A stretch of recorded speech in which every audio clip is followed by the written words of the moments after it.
When it comes to off-road performance and capability, the Ford Ranger Raptor is one of the best out there, straight from the factory. But despite its Baja mode and its beefy all-terrain tires, did you know that majority of the Ranger Raptors here in the Philippines will be driven on paved roads? Yep, that's why in this video, we will find out what it feels like to drive the Ranger Raptor around the city. Let's do this!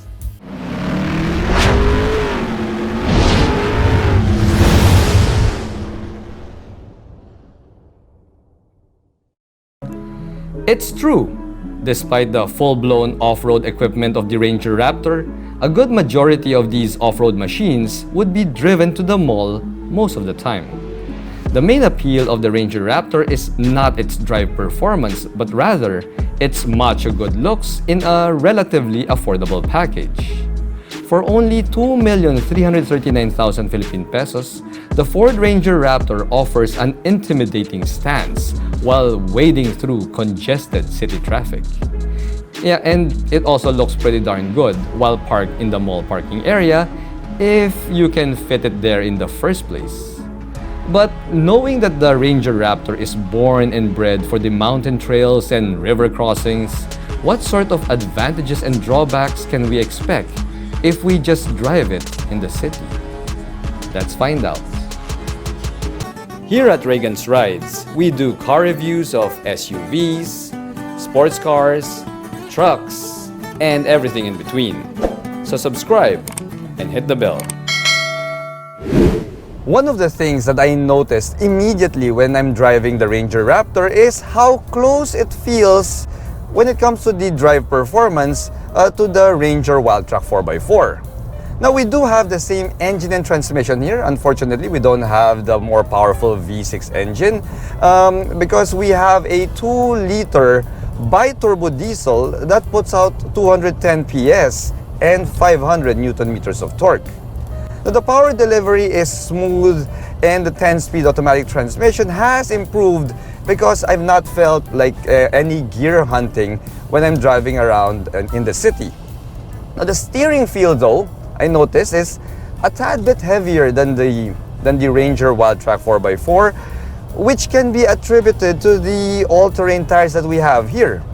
The overall feel of the car is also, the truck is also a little bit heavier than the Wildtrak 4x4 because yeah, you could really feel all of the reinforcements that Ford has done to the chassis of the Ranger Raptor for it to withstand all of those dune jumping and off-road trekking that you're gonna do in this vehicle.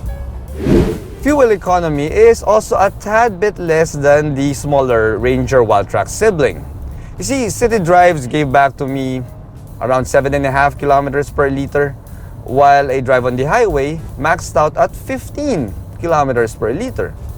Now that's pretty much expected already, considering that this Ranger Raptor is a tad bit heavier, as I said, than the smaller Wildtrak sibling.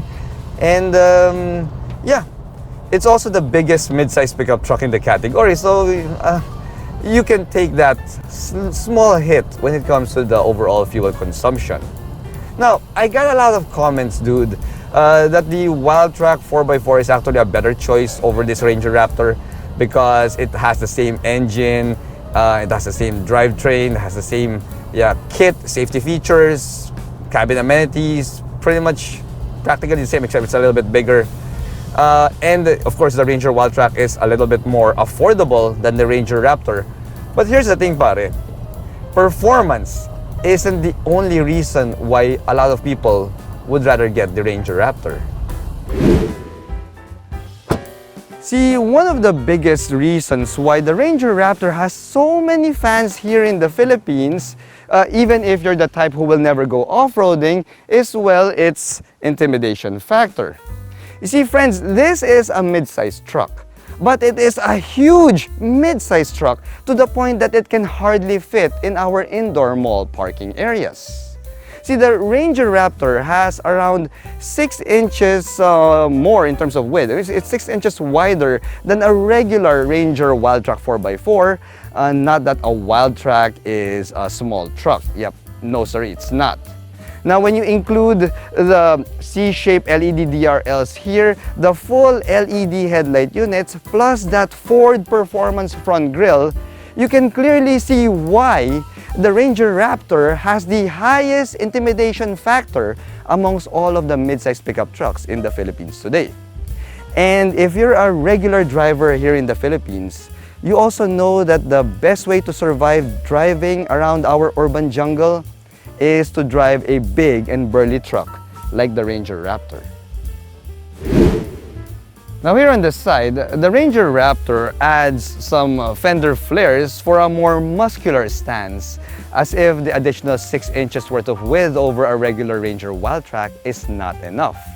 Now we also have a Raptor sticker here in the truck bed, and we also have full metal side step boards here, which also acts as your rock sliders when you're taking this bad boy out on an off-road trail. Now as for the wheels and tires, we have the same setup here as the previous gen Ranger Raptor, which means that we have 17-inch alloy wheels wrapped in beefy BF Goodrich tires. Now behind these wheels, we also have 4-wheel disc brakes and a race-tuned suspension. Now what do I mean by that? Well, that means that the Ranger Raptor here loses the leaf springs for the rear suspension, and instead we have double wishbones up front and a coil spring and Fox shocks dampers setup for the rear suspension. Now the Fox dampers is also a beefier 2.5 inches versus the 2 inches from the previous generation, which should translate to better off-road performance and also a much smoother ride on the highway. Now I can attest to that smoothness on paved roads because this, my friends, is the smoothest riding mid-size pickup truck in its category today. I mean, nobody else comes close. It is really that good. Now, as for the ground clearance, well, the Raptor stands at 272 millimeters, which means that going through a flooded street is not gonna be an issue for this bad boy right here.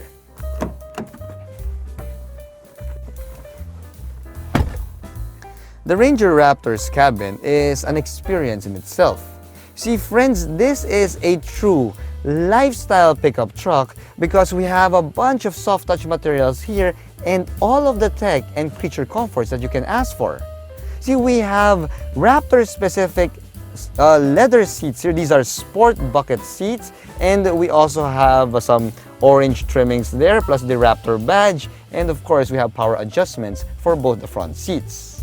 Now the steering wheel is also Raptor specific, mainly because we have the Raptor name there. Of course, this is a leather wrap steering wheel with a red centering strip up top and magnesium paddle shifters behind the wheel. We also have a tilt and telescoping function here, which is great to have. And when you check the gauge cluster, we have a fully digital gauge cluster here with all of the information that you can ever ask for, whether you're driving on an off-road trail or on paved roads. If you look up top, we also have a row of auxiliary ports there in case you want to do some off-road modifications of the Ranger Raptor. Say you want to add a winch or an LED light bar, well, you can put the switches on these auxiliary ports for a clean install. Now when you check out the infotainment system, we have a 12.3-inch portrait-style touchscreen infotainment system here with all of the bells and whistles because we have wireless Apple CarPlay, wireless Android Auto, and the image of a 360-degree view camera. Now granted, there are some off-road features and modes that can be found baked into this infotainment system, but I'm happy to note that Ford also included physical knobs and buttons for the most relevant features. Like let's say the climate control, we have a physical buttons and knobs there. We also have a knob and some buttons for your off-roading drive modes, including Baja mode. Now, one of the drawbacks of having wireless Apple CarPlay and wireless Android Auto is the fact that it uses a lot of juice from your cell phone. So I'm happy to see that we have a wireless charging pad here to keep your cell phone topped up. Now, as for the layout and the cabin materials, well, it's pretty much a typical mid-size pickup truck cabin. We've got a bunch of storage spaces here, and we have a lot of soft touch materials on the dashboard and the door cards, which is one of the main reasons why the Ranger Raptor is often driven around the city. I mean, it is super comfortable, it is a premium cabin experience, and I'm really happy that Ford did not compromise on the cabin experience of the Ranger Raptor. The well-appointed cabin is further enhanced by the level of NVH that we have here. You see, it seems that Ford has increased the insulation of the next-gen Ranger Raptors since, dude, we're on the highway now and it's so quiet. It's so quiet here inside. I mean, granted, when you go full throttle, it's right now, see? You could hear that diesel rumble, oh yeah? And you know that you are driving a bi-turbo diesel pickup truck right here. The thing is, it's not as loud as, say, diesel pickup trucks from Japanese car makers. And yeah, it's just so quiet here. I'm really taken aback by how quiet it is, considering that, yeah, we have all-terrain tires here. It should be loud, but the road noise, yeah, it's just like I'm driving a mid-size SUV. It's that comfortable. Now, when you pair that with the Fox shocks that we have here, yeah, dude, the overall ride quality of the Ranger Raptor is quite pleasant and comfortable. But here's the deal, pare. You see, the Ranger Raptor also has its disadvantages when you're driving it around the city. Now, one of the biggest disadvantages that I've encountered with the Raptor is, yep, you guessed it, parking. Pare, parking. You know, mid-sized pickup trucks by themselves, I mean like the Ranger Wildtrak, you know, they're already quite a challenge to park around the city. So imagine adding 6 more inches to the overall width, and you will end up choosing your parking spaces very carefully. In fact, dude, I can't even park in my own condominium building because our driveway going into my parking slot is very narrow, and yeah, it could barely fit the Ranger Wildtrak when I got to drive that, and it will definitely not fit this Ranger Raptor. So I ended up for this week's lend out, I had to park the Ranger Raptor in my office building because we have a wider parking ramp there. Now the Raptor also has park assist, which is good news. Yeah, it's good news for those who will have a hard time parking the Raptor, let's say in an indoor mall parking area, or let's say a basement parking. The thing is, I didn't use it, pare. I will not use park assist because no self-respecting Tito of Manila will ever admit to needing park assist when it comes to parking their vehicles. No sir, no sir.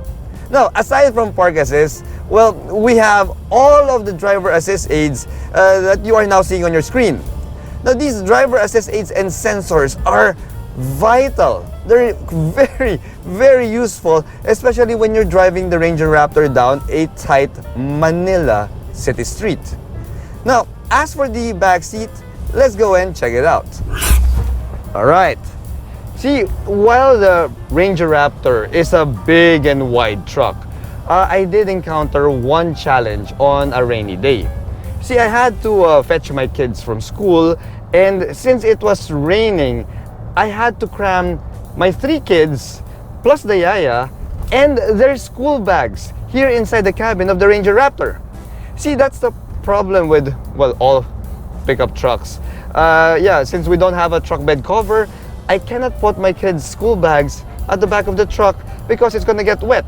So yeah, everything has to go inside, and that was a bit of a tight challenge for us. Now, having said that, if you don't have to cram 3 kids here in the back seat, if you're just by yourself, like what I'm doing now, it's quite spacious. I mean, the Ranger Raptor's back seat here is one of the widest and most spacious in the mid-size pickup truck category. Now, granted, I still have my stuff here. See, I got my camera bags, I got all of my stuff here inside beside me because if you drive here in the Philippines, you know that it could be sunny one moment and it's rainy the next. See, it's sunny now, but I'm not taking the risk. I'm not putting my camera stuff at the back of the truck because it might get wet. Plus the fact that somebody might get them while I'm stopped in traffic. Anyway, so when it comes to the amenities here at the back seat, well, we do get a standard bunch. We have a pair of rear AC vents there. We got a USB-A and USB-C type C charge ports. We also have a home socket outlet and, of course, a center armrest with a pair of cup holders. Since the Ranger Raptor has coil springs and Fox shocks for its rear suspension, well, it's definitely not a hauler. See, despite having a large truck bed here, well, the maximum payload capacity of the Raptor is only at 760 kilograms. So yes, if you need a hauler, something that can haul a ton worth of payload, then you might as well look elsewhere. The maximum payload of the Raptor is probably good enough for maybe a pair of dirt bikes and not much else. Well, at least we have an assisted liftgate there, and as you can see in the rear bumper, we also have a pair of recovery points to get less capable off-roaders out of trouble. Now, it's clear based on that maximum payload capacity that this Ranger Raptor is a bodybuilder and not a power lifter. While the Ranger Raptor may not be the most ideal vehicle to use around town, it does project a macho image and allows you to bully your way through congested city traffic. Not to mention the confidence to take on flooded streets, of which we have a lot of here in the Philippines. The Ford Ranger Raptor clearly qualifies as a toy for the big boy, but as far as toys go, the Ranger Raptor is one of the most practical ones you can get. As long as, you can fit it in your parking garage. Thanks for watching.